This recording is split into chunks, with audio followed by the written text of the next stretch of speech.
ሲፈን እና ሜርሲ ወንጀላቸው አሁን ላይ ተጋልጦባቸዋል። በዚህም መካከል እንግዲህ ወይዘሮ ዛህራ ከአምነን ላይ ያደረሱትና እንዲሁም ደግሞ ከሞርሲና ላይ ያደረጉት ነገር በእነሱ ምክንያት እንደሆነ ጠንቅቃ ማውቃለች። ታዲያ ይህንን ነገር እናገርባቸዋለሁ በማለት እንግዲህ ከሜርሲ ጋር ክርክር ውስጥም ነበረች። በዚህ መካከል ሜርሲ እባክሽና ዛህራ ምንም ነገር መናገር የለብሽም በማለት እንግዲህ እግሯ ስር ወድቃ ስትለምናትም ነበረ። ነገር ግን ዛህራ አንዳንድ ሰዎች እኮ ክፉ ቢሆኑም እንዲሁም ደግሞ ቤተሰብ አስመስለው እራሳቸው ናቸው የሚጎዱን የሚል ሀሳብም አላት እና በዛ መካከል ሆና እንግዲህ ይህንን ነገር ማላቷ ምን እናገራለሁ እንጂ ዝም ብዬ አልቀመጥም በማለት እንግዲህ ለአምነን እናገራለሁ በማለት ነገሮቹን ይዛቸዋለች። ታዲያ ሜርሲ ለአምነን ይሄ ጉዳይ እንዲወጣባት አልፈልግም። ሜርሲም እንዲሁም ደግሞ ሲፈን ከተጋለጡ ሁለታቸውን ማዛ ቤት እንደሚባረሩ ገብቷቸዋል። ስለዚህ አምነን እንዳያውቅ ይህን ነገር ምን ማድረግ አለብኝ በማለት እንግዲህ ይመካከራሉ። ወዲያውኑ ሜርሲ ለሲፈን ደወለችና አንቺ አሸሸ ገዳሜት ያለሽ ከቤት ሆነሽ እኔ ከዚህ መከራዬን አያለው እትላታለች። ሲፈን ምንም አልገባት። ምን አስበሽ ነው እንደዚህ የምትይኝ? ያው እኔ እኮ እዚህ ሆኜ ልጠብቃችሁ ብዬ ነው። የተፈጠረ ነገር አለ በማለት እንግዲህ ጠይቃታለች። በዛ ምክንያት እንግዲህ የተፈጠረው ነገርማ ያቺ አሮጊት ሽማግሌ አውቃለች እኔና አንቺ የሰራነውን ስራ እና ለምን እናገራለሁ እያለች ነው በማለት እንግዲህ ነገረቻት። በዚህም መካከል እንግዲህ ሲፈን ችግር የለውም እስኪ ቀስ ብለን መፍትሄ እናመጣለታለን አታስቢ በማለት እንግዲህ እንድትረጋጋ አድርጋታለች።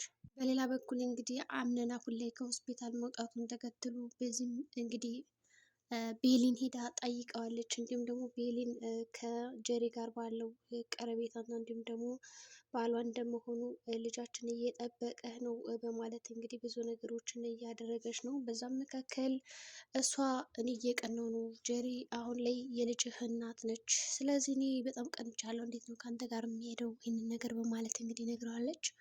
አምነንም ሁል ጊዜ በቃ እኔን ጨፍኜ ስነቃ ከአንቺ ጋር እንደሚገኝና አንቺ እንደማገኝሽ እርግጥ ነው፣ ነገር ግን ለሽኝ እንዳትሄጂ እያለ እናቴ ብሏታል እንግዲህ ማለት ነው። በዚህ መካከል እንግዲህ እናቷ አካላት በኋላ እንዴት ሊሆን ይችላል በማለት እንግዲህ ስታናግረውም ነበረ። እሱም እንግዲህ ለልጁ ብሎ እንጂ ከጀሪ ጋር ምንም አይነት ፍቅር ግንኙነት እንደሌለው አሳውቃታል።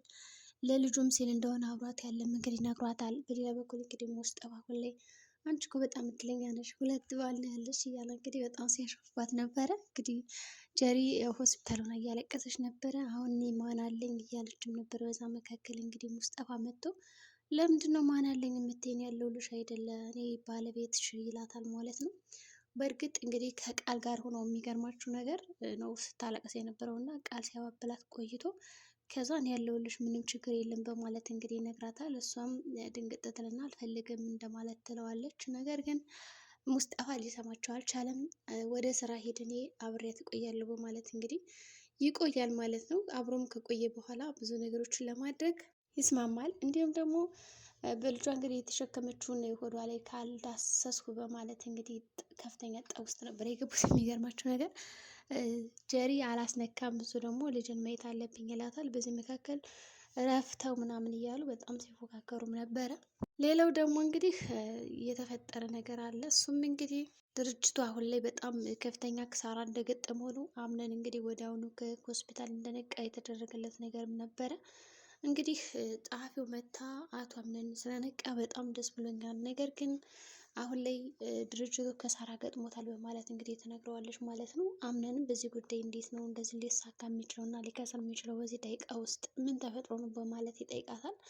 እሷም እንግዲህ አላውቅም ብቻ አንዳንድ ስህተቶች አሉ፣ እንደዛ ስህተቶች መሰለኝ እንደዚህ ያደረጉት በማለት እንግዲህ ትነግረዋለች። አምነንም ችግር የለውም እኔ ነገሮችን አስተካክላለሁ በማለት እንግዲህ ለማስተካከል ይሞክራል። ሆኖም እንግዲህ ካስተካከለ በኋላ ብዙ ነገሮች እንደሚበላሹ እርግጥ ነው። እንግዲህ ቃል ጋር አወራበታለሁ ነው ያለ። ምክንያቱም ቃል አሁን ዋነኛ ቀንደኛ ጠላቱ ነው። ምክንያቱም ድርጅቱ እንዲከስር ይፈልጋል፣ ብዙ ነገሮች እንዲውጣጡለት ይፈልጋል እና በዛ ምክንያት እንግዲህ አሁን ቃልን እያመነው ነው ያለ። ሌላው ቤሊንም እንደዛ ከለችው በኋላ አታስቢ እኔና አንቺ አንድ ነው የምንሆነው በማለት እንግዲህ ነግሯታል ማለት ነው። አሁን እንግዲህ ዋነኛ ጠላት የሆነችው እንግዲህ ዛህራ ለሜርሲ እና ለሲፈን በጣም አደገኛ ሆናባቸዋለች ማለት ነው።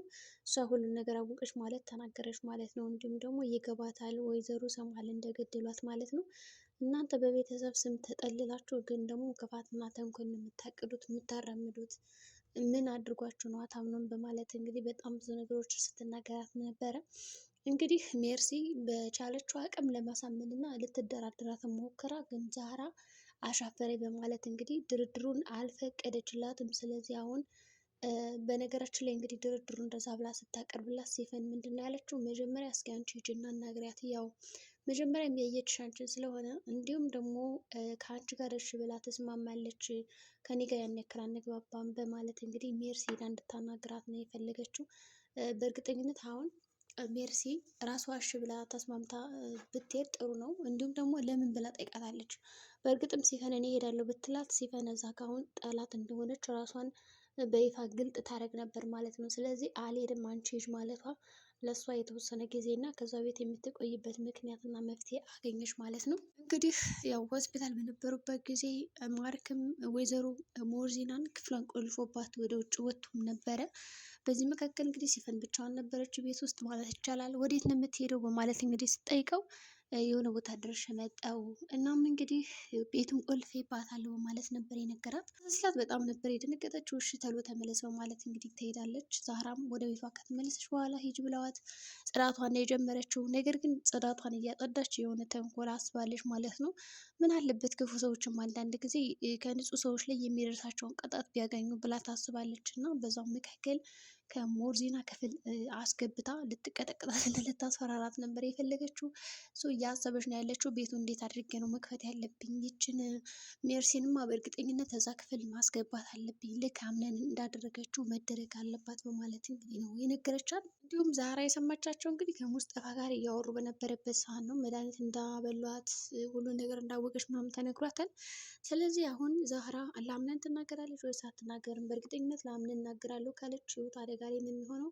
ምናልባትም የወይዘሮ ሞርዚና ዕጣ ፈንታ ሊደርሳት ይችላል ማለት ነው። በሜርሲ እና በሲፈን እጅ ትታገታለች የሚል ትልቅ ተስፋም እንዲሁም ደግሞ አቅጣጫም አለኝ። ሙስጠፋም እንግዲህ የራሱን ነገሮች እያራመደ ነው። ወንድሜ ነው እያለ እያስመሰለ የተለያዩ ነገሮችን እያደረገ ነው። ጀሪም እንደዚሁ ከአምነን ጋር አልወርድም ብላለች። ሙስጠፋም እንግዲህ አሁን የልጅ አንድ ነገር ቢሆን እኮ ከአምነን ምን የምትወስደው ነገር የለም አይደል እያለ ሲያናግራትም ነበረ። በዛም እንግዲህ ያው ደስተኛ አይደለችም። ሌላው እንግዲህ የአምነን ጸሐፊ ከመጣችም በኋላ በጣም ደስ ብሏታል። አምነን ካየችው በኋላ በዛ አጋጣሚ እንግዲህ የአምነን ጸሐፊ አደራ ድራማ ላይ ያለችው እንግዲህ ቃል ሆና መታለች። የሚገርም ነው። እዚህ ጋር መታ እንዳታቃጥለን የሚል ተስፋ አለን። እንግዲህ በሌላ በኩል አሁን ላይ ሙስጠፋ ዝምተኛ ሆኗል። ነገሮችን ማስተካከል አልቻለም። ከቤሊን ጋር ያለው ፍቅርም ቀዝቀዝ ብሎለታል። በሌላ በኩል ደግሞ ማርክ ራሱ ቤሊን የወደዳት ይመስላል። እንግዲህ ቤሊን አሁን ላይ ተፈላጊነቷ ከቀን ወደ ቀን እየጨመረ መጥቷል። እሱ አንድ ጊዜ አምነን የመረጠች ቢሆንም ሌሎቹ ግን ይህን ነገር ሊያውቁላት አልቻሉም። ሜርሲም ወደ ቤት ከተመለሰች በኋላ ከሲፈን ጋር ነበር የተነጋገረችው። ድርድሩን አንቺ ሂጂና አቅርቢላት ትላታለች። እንግዲህ ሲፈን ከሄደችም በኋላ ዛራ ስራዋን እየሰራች ነበረ። አምነንም እንግዲህ በቅርብ ይመለሳል የሚል ተስፋ አለን ማለት ነው ከቤት። ዶክተሮቹም እንግዲህ እኛን ምርጫ አድርገህ ስለመጣህ ደስ ብሎናል በማለት ጤናው ጥሩ ሁኔታ እንዳለና ደህና እንደሚሆን እንዲሁም ደግሞ ከባበር ነገሮችን እንደማያነሳ ተነግሮታል። እንግዲህ ዛህራን ለማስተባበልና ለመደራደር ብትሞክርም ሜርሲ ዛህራ ምንም አይነት መልስ እየሰጠቻት አልነበረም እና ንቃት ነው እንግዲህ ያለፈችው። ስለዚህ ሌሎች የቀመሱትን መርዛማ ነገር አንቺን መቅመስ አለብሽ በማለት ወይዘሮ ሞርዚና ክፍል ውስጥ እንግዲህ አስገብታ ቆልፋባታለች። በዚህ መካከል ሜርሲ ትተርፋለች ወይስ ደግሞ የሆነ ነገር ትሆናለች? ቀጣይ ቪዲዮ የምንገናኝ ይሆናል።